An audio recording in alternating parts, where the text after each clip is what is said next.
আজকে ফৌজি সিনেমাটির কিন্তু একটা ধামাকা আপডেট দিতে চলেছে। আপনারা এতক্ষণে জেনেই গেছেন যে ফৌজি সিনেমাতে কিন্তু আমরা মিঠুন চক্রবর্তী, প্রভাস, অনুপম খের এদের সবাইকে দেখতে পাবো।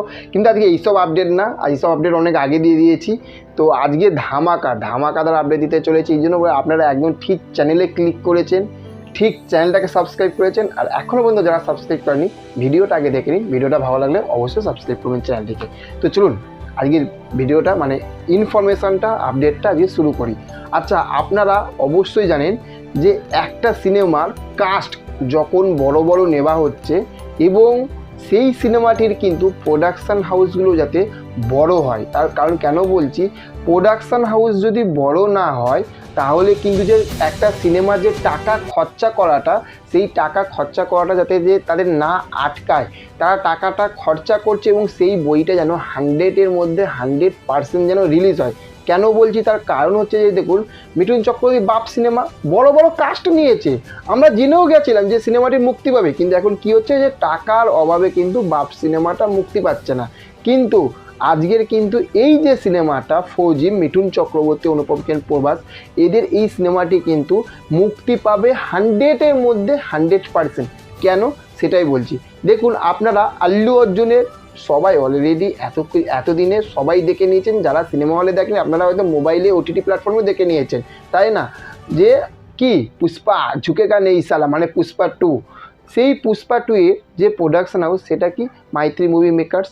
সেই বড় যারা টাকা লাগাতে কোনো ব্যাপারই নেই, মানে সিনেমা ভালো হবে সব কিছু ঠিক আছে, তার টাকা একদম ঝড়ের মতন লাগায়, সেই মাইত্রী মুভি মেকার্সরা কিন্তু এই সিনেমাটির সঙ্গে কিন্তু যোগ হয়েছে, যাদের একদম 100-এর মধ্যে 100% রেকর্ড কিন্তু অরিজিনাল রেকর্ড রয়েছে। কিন্তু তারা পিছনে হাঁটে না, সামনের দিকে এগিয়ে গেলে তারা পিছনে হাঁটে না। প্রথমে একটা পয়েন্ট। 2 নম্বর আর একটা প্রোডাকশন হাউস, যেটা হচ্ছে যে আমাদের এখানকার ইন্ডিয়ার টি সিরিজ। প্রথমেই টি সিরিজের সম্বন্ধে আপনাদেরকে একটুখানি বলে দিই যে ইউটিউবে সব থাকতে নাম্বার 1-এ রয়েছে যে চ্যানেলটি, সেটা হচ্ছে কিন্তু টি সিরিজ। সেই টি সিরিজের যে কটা বেশিরভাগ এখানকার বই দেখবেন যে কটা বেরোয়, ধরুন 10টা যদি বেরোয় তার মধ্যে কিন্তু 7খানা বই কিন্তু টি সিরিজের ব্র্যান্ডে কিন্তু তৈরি হয়। তারপরে ইয়াশ রাজ ফিল্ম এগুলো তো রয়েছে।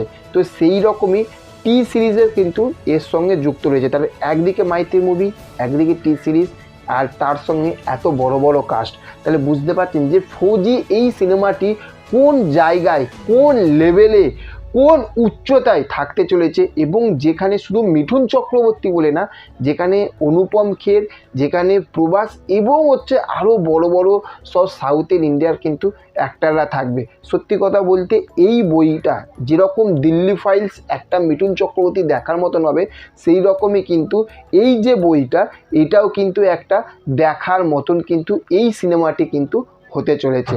তো আমি তো এই আপডেটটা দেখে আমি সত্যি একটা মানে সাহস পেলাম যে না, সত্যি এই রকম বড় বড় প্রোডাকশান হাউস, এই রকম বড় বড় স্টারদের কাছে দিগ্গজ মানে মানুষদের সঙ্গে থাকা দরকার, তাই না? তো চলুন দেখা হচ্ছে পরবর্তী ভিডিওতে। আর হ্যাঁ, প্রথমে কী বলেছিলাম, ভিডিওটা যদি ভালো লেগে থাকে তাহলে চ্যানেলটিকে সাবস্ক্রাইব অবশ্যই করবেন, আমাদের পাশে থাকবেন। Okay, thank you, have a nice day, tata, bye by.